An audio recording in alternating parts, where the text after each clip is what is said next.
Hey, hey, hey, African enthusiasts. I hope you're doing well. I wanted to come on today. I'm hoping some folks are coming to the room, but if not, I'm going to go ahead and have this conversation. Oh my goodness, I've been so busy since I returned back to America. Guys, I'm just trying to figure it out. When I left for Gambia, I retired early at the age of 55. I wanted to explore and enjoy my life. Today, I am 58 years of age and I am rediscovering myself, my abilities. It has been such an awesome experience, and I'm so grateful for the many opportunities I've been afforded. So lately, we've been having this conversation about Ibrahim Traore, and then I chimed in on the election. I've been busy with the Democratic campaign, supporting them, as well as, I have a consultancy firm, and my firm focuses on capacity building and organizational development for nonprofit organizations. So, since I've returned, I have been searching for opportunities here in America. And I tell you, the most interesting component to this was that, I thought I could just come back from Africa with knowledge, skills, and abilities and start where I left off from, but that's just not necessarily the case. But recently, I've come into some contracts, federal government contracts. And so that's going to be able to give me the opportunity to make sure that I am sustaining myself and that I am making positive contributions. So it wasn't an easy process. I'm gonna walk you through that process of how I became a contractor for the federal government as a consultant. So I've just been fortunate enough to win two government contracts. And so I was able to spread my time out evenly. One I selected to do Wednesday, Thursday, and Friday, and then another Monday, Tuesday, and sporadically on Saturday. So that is going to be how my time is spent. But I tell you, there are many opportunities. I realize, as much as I love Africa, as well as Europe and other countries, the only way for me to make sure that I am living my best life is to make sure that I'm staying engaged and that the opportunities I am presented with gives me the opportunity to explore as well as, enjoy myself. So that has been the greatest challenge returning back to America. So, what does a 58-year-old do or older once you've come out of retirement? So, I think this is a good opportunity for you to reinvent yourself. There's this saying that I love: the world is your oyster, it's up to you to find your pearl. So I am always seeking solutions to my life, and so that I can be enjoying myself. So that's the primary goal, and then also to live in peace and understand what my purpose is, and that's pretty much evolving, and it has been consistent. I've learned to enlarge my borders so that I'm not so one sided about life and about my skills and how to hone that. I mean, moving forward, you can see the way the world is going. And as a people, it is far time for us to seek opportunities versus being committed to working for a company or organization. Entrepreneurship is the best route to go. And what I discovered is with the government, there's two types of contracts that you can solicit from the government. Yourself, you could be a enterprise if you have like a sole proprietorship. If you're a sole proprietor, you can look for opportunities with the government that focuses on the world as onto enterprise opportunities. If you have a LLC or a nonprofit, you can expand what you're doing and you could register yourself as a uh, enterprise. And with being an enterprise for the federal government, you have a broader opportunity to submit for contracts. Now, they will give you an opportunity as a government contractor, but as a enterprise individual, you can bid on certain government contracts without you doing the work yourself. You can source the work out and hire someone else. So my firm is Bloom Management Consultancy.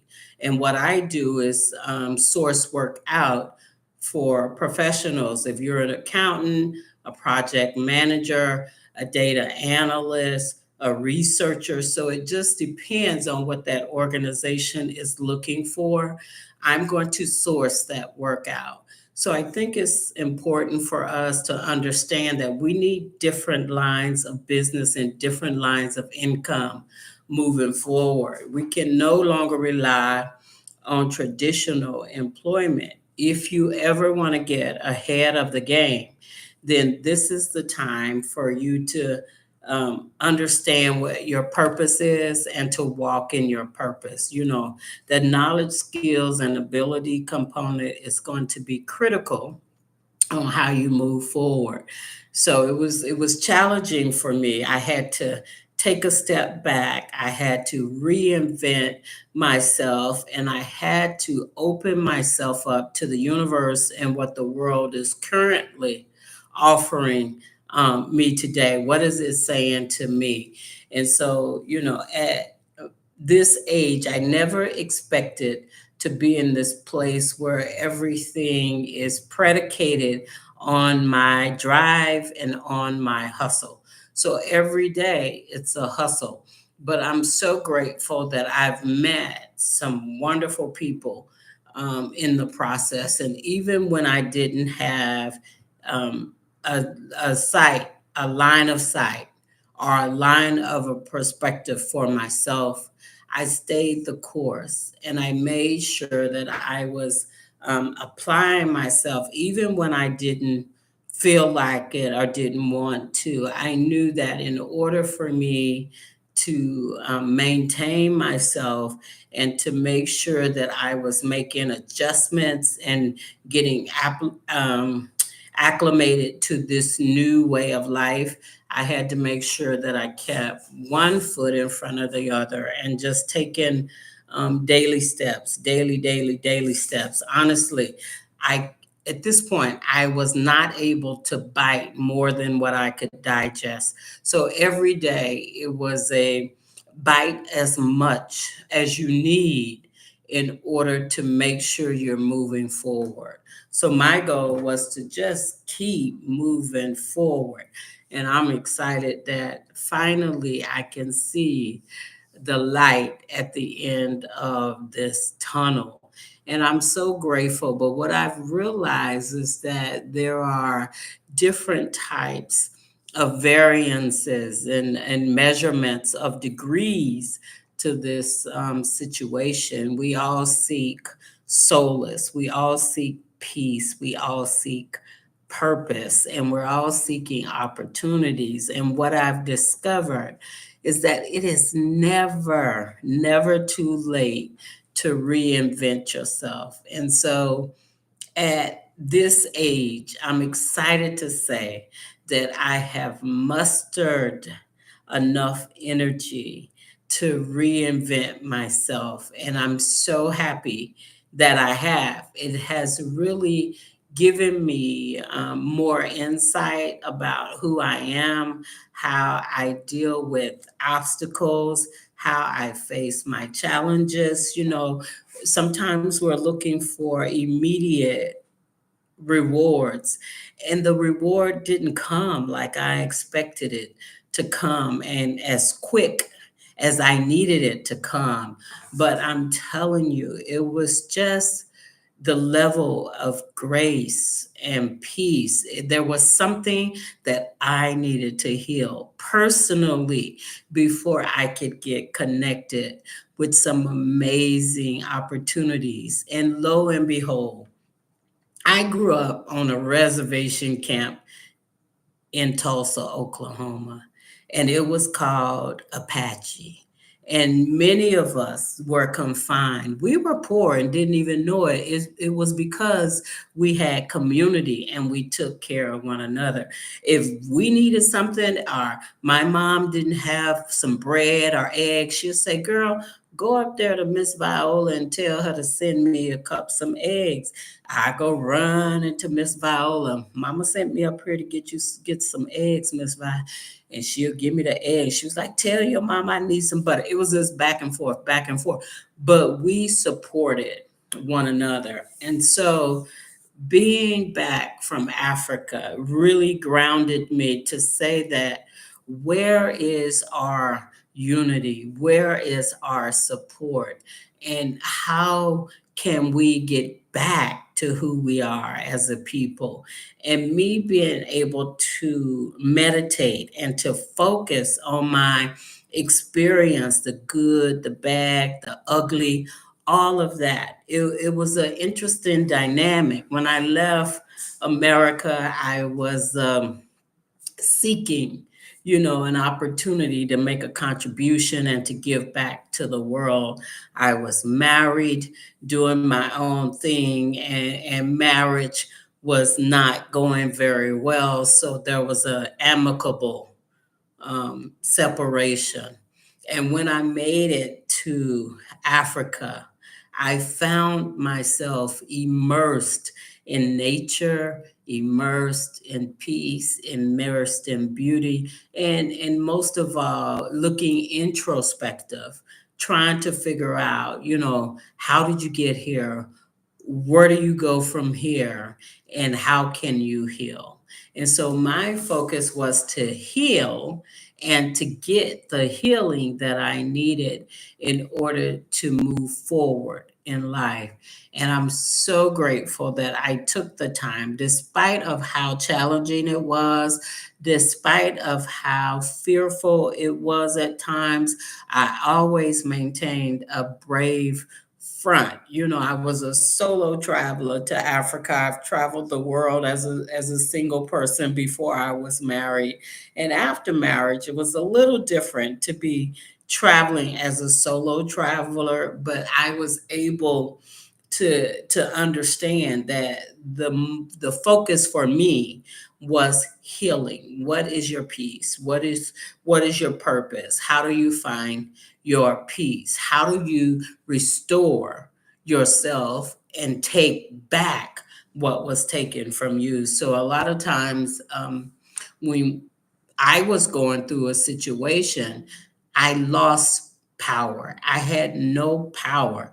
I had no self sustaining momentum, no drive. And so I said, let me allow the ancestors to give me what I need and to restore me. So what I found was that when I couldn't make decisions for myself, if I stood in myself, if I stood within myself, if I stood in peace and in quietness, not in judgment, not of being critical of myself, but if I stood in myself and thought about, my experiences, and was allowed to really digest what I was feeling, sensing, smelling, happening, then that became alive in me. And it gave me an opportunity to listen what the world was saying to me. The ocean speaks when you're quiet. The trees speak when you're quiet. Even sitting outside, the monkeys pass by, hanging on my gate. They were speaking to me. In the middle of the night, when I had my fire pit going, the moon was out, the stars was out, darkness was speaking to me. And so I was able in darkness to find beauty. And so for me, it's a beautiful thing. And people talk about contrast and comparing black versus white. But in blackness, the world was created. The universe was formed in dark matter. So if the universe was formed in matter, then so are we. We are formed in that same matter with that same creative process, with the same ability to bring forth creative things. We have the power to create if we center ourselves and stay focused on what we're going to do. So I'm excited. I was able to find myself in the midst of a storm. And so people, was had some concerns that I was back and things hadn't evolved as quickly because I had my nonprofit for over 30 years before I left for the Gambia. And within that nonprofit, it was solid. We was doing some amazing things.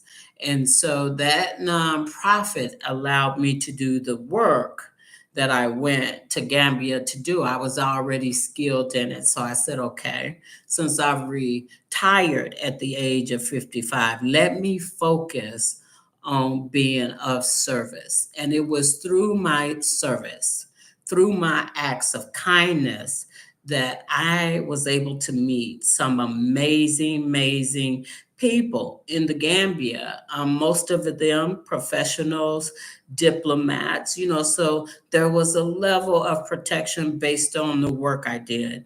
And so we maintain relationships, and I'm still in constant communication with those folks who were left in Gambia, and one have even visited me, and another plans to come for the Christmas holiday. They're my family. I love it. Would I move back to Gambia again?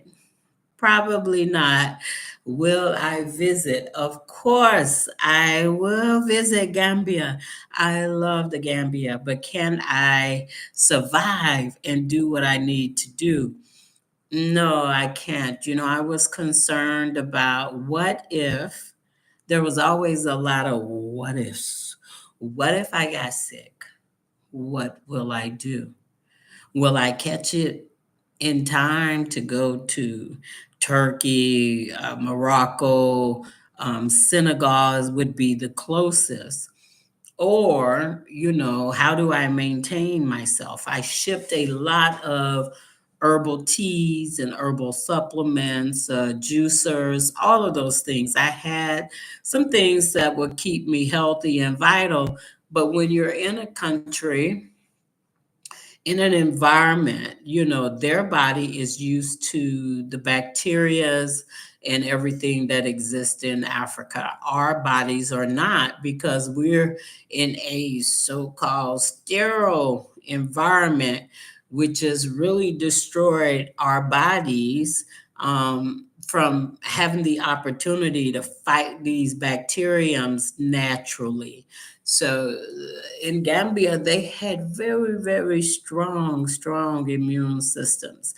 And when they got sick, that they bounced back pretty good. So I was making some proper adjustments. And so that's where I am right today. It's just been exciting. It's been overwhelming. I've been hustling. Every day I'm hustling. Every day I'm hustling. It's that song every day, trying to reinvent myself. And I think it's a beautiful thing. People look at me and don't believe that I'm 58 years old, but the reality of it is I am. And my daughters remind me of it every day. I have daughters, grown children, grandchildren, and she reminds me every day, Mommy, you're not this age anymore. You can't do this, you can't do that. But in my spirit, I believe that I can do it. And so, I've been equipped to manage certain things, and I've been able to manage that for myself. And I'm just happy that I've had this experience. I'm looking forward to Christmas time. Back to my little contract. Let me finish this contract situation. I'm so happy about this contract, you guys. Oh my God. And everything is going so great. I'm going to be submitting for other contracts. I was talking about me growing up on a reservation, and a part of that was parks and recreation. So my major contract is with the parks and recreation.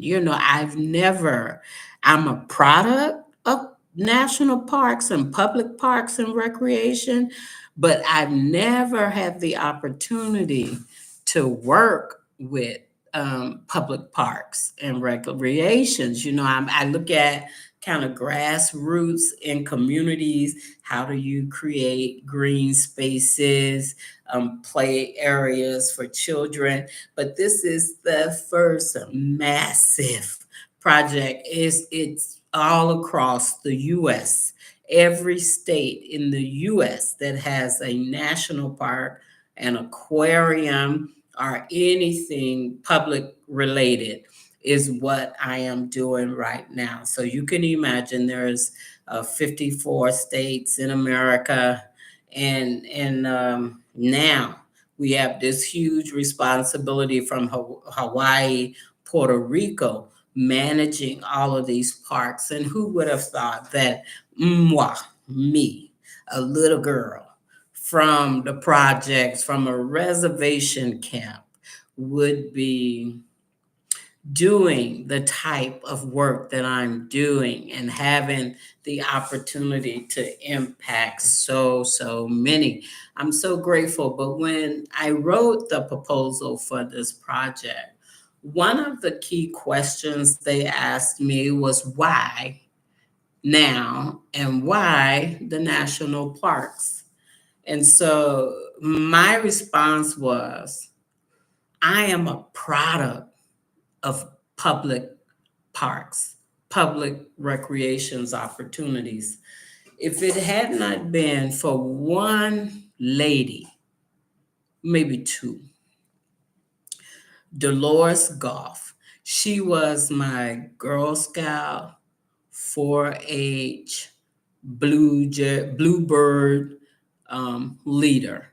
And so she taught me how to be a scout, how to live in the wilderness and how to survive. And she also instilled in me the importance of you may come from this environment, but that doesn't mean that you are a product of this particular environment. And so she exposed me, the exposure of having an opportunity to go camping, to be creative, to experience things that I wouldn't have normally been able to experience if I had not been connected to the Blue Jays 4-H or Girl Scout organization. It was that organization, and then the YMCA. Having that level of exposure opened my eyes to this beautiful place we call the world. And also, the second mentor I had was Miss Mary Willis. When my mother was sick and had cancer, I was 14 years of age. And Miss Mary was a natural healer with herbs and roots. And she said, I was always at her house. Me and her daughter were best friends. My brother was had a baby by one of the sisters, so our families were very connected and very close. And right today, we still are over 50 years of family and community together. Miss Mary took the time to teach me how to care for myself holistically, taught me everything I needed to know about herbs and how to take care of myself. So that is how I was able to survive, is because I had these role models in my life sharing with me, teaching me, holding my hand, and exposing me to things that a little girl like myself wouldn't have never been exposed to if not for the power of imagination and for the will to see more and do more than what the world was offering us at that particular camp, on that camp. And so we were engaged in many battles as a community, but we also was overwhelmed with love, respect, and community. So that is what I have been up to, you guys. I am dealing with these contracts and hoping for more. It wasn't quite easy, to get acclimated, adjusted, register your business, bid for contracts, get those contracts. It didn't happen overnight. It took me over a year to get these government contracts. But now that I have two under my belt, I'm working at this stage of my life, maybe 60, 70 hours a week. It's only because I'm taking some huge contracts and I'm learning as I go. I'm fortunate enough to have worked in project management and in many different software applications, databases and stuff like that, and was once a um, command center operator and help desk support person. So I can pretty much navigate in applications and software. So that has been my saving grace. I started a new contract last week and it went surprisingly really well. So my goal is to get 3 or 4 more contracts. It's going to keep me busy, but I want to get a few more contracts and then source the work out. Individuals need work, individuals need opportunities, and that's the way the world is working right now. There's so many distractions when you look at, the election and Donald Trump and all of them shenanigans. Now, what black man or black woman can have 39 felonies and file bankrupt, I don't know how many times, and then still run for president? And on top of his shenanigans, now you got this horrific situation with Sean Combs, P. Diddy, Puffy, and Beyonce and Jay-Z. And this is just sickening to think about, what they've done to the young people in that industry and how they participated in this human trafficking, drug abuse. I mean, where they was just inflicting drugs on women, causing them to be calm and comatose behind the drugs. It's just insane. So I'm like, okay, if you do the crime, my mama used to say, if you do the crime, you can do the time. So Sean Puffy called P. Diddy for the mess that he did. Yeah, he need to be locked up, y'all. I'm sorry. He need to be locked up for the people that he didn't hurt. And hopefully he'll have an opportunity to heal himself and work on forgiveness. But it's just horrific. All of these happening simultaneously at the same time, distracting us from our goal, distracting us from our purpose. So this is where I am. I'm so happy, I'm coming back to you, and I will start making videos again, but I want to make sure that, I'm this money thing is right. If it ain't making money, it ain't making sense. So I got to make sure that I can commit myself to these contracts and do what I say that I can do to these people that have entrusted me to do the work. And I'm going to tell you something, you guys. If you are a minority, if you are a woman and you have a Black-owned business, there's a lot of money out there. And I'm going to tell you, one agency in particular that's doing massive research into diversity, equity, inclusion, health disparities, racial trauma from injustices is the Robert Wood Johnson Foundation. Guys, if you want to get connected, check out the Robert Wood Johnson Foundation.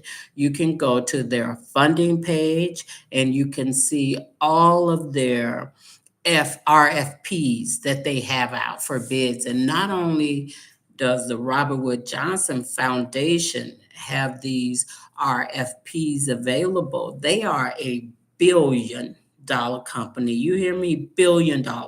So if you have knowledge, skills, and abilities, or the ability to connect people together, start looking at some of these funding opportunities for research, for data analysts. There's a lot of money out there for data analytics. So it's just a matter of gathering the data. And if you're not an analyzer, you can subcontract that work. But check out Robert Wood Johnson Foundation. Their website is rwjf.org. RWF, Robert Wood Johnson, rwjf.org.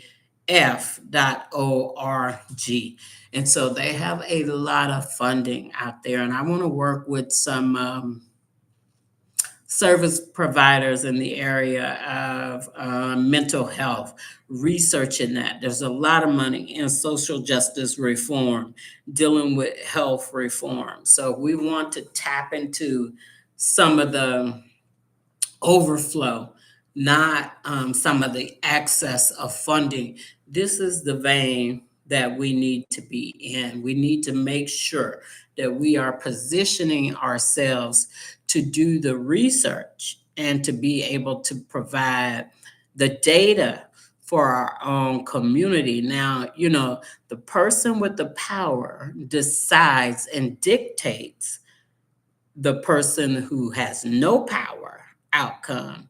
So we're in a position, many of us, highly educated, Black women are the highest educated women in the world. So we have the ability to pull this kind of research and pull it together. Now, why is it that another group is doing the research, analyzing, and then dictating what we are? And these people are making millions analyzing us, providing research for Robert Wood Johnson Foundation and other organizations. Now, we can do the research ourselves. We can source it out. We can do it ourselves, but we need to have more buy-in to what is happening with us, and not that it's a quick fix for money. but it creates an area of sustainability and also generational power and generational wealth. It may skip me during this generation, it may skip my daughter, but my granddaughters will have the opportunity to experience this. So, my goal so much is not focusing on myself, but it is leaving a legacy. The greatest gift that I can give personally is my commitment to my people, my commitment to the world, to make sure that I'm making a positive contribution and leaving a footprint. So that is my primary goal, is to leave a footprint and legacy for my ascendants. And so thank you guys. I'm coming back. I did this live and I don't even do lives. And I've had like one person come in and out, but this is a way for me to continue. Even if no one comes into the room, this is the course that I've been placed on. So, and I'm grateful about it. So I'm going to stay the course and make sure that once I come full circle and can give you everything that I have step by step and what I've done to accomplish this, I will certainly share it with you. I hope you're having a wonderful Sunday and that your week is going to be filled with opportunities and also you finding your passion and your power. Not only that, but walking in peace. All right, Africa enthusiasts, thank you guys. I appreciate you. I'm coming back. Don't worry, I'm coming. Thank you so much and take care. Have a good one.